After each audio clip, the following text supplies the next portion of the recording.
soo dhawaada saaxiibayaal waa mar kale iyo muuqaalkii aad ka daawan jirteen barteen cawiif fadlan haddaad nagu cusubtahay nagu soo biir hadda hoonula jirteen share like halkaasoo si comment nagu leedahay fikradaada waa inoo muhiim soo dhawaada saaxiibayaal mar kale muuqaalkeena maanta wuxuu ku saabsan yahay waxbarashada marka waxbarashada laga hadlo waxbarashadu muhiimad aad u fara badan ay leedahay ma ahan waxbarashadu mid diini iyo mid maadiba haddii ay ahaato waxbarashadu waa faa'iidadeeda ayaa aad u badan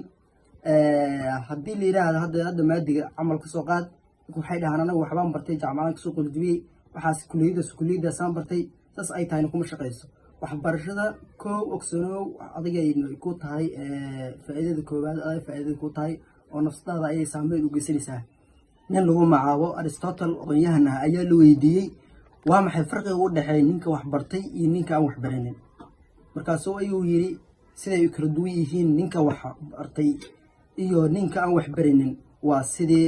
ruux dhintay ruux nool marka waxbarashada muhiimad weyn waaye ilaahayna uu dhowr mar ka hadlay in wax la barto waxbarashada sideedaba waa muhiimad aad weyn ay leedahay oo ayadaha quraanka waxa kamid ah wattaqullaha wa yu'allimukumullah ayaa kamid ah marka waxbarashada ha u arkin in adiga adduunka isku libaanto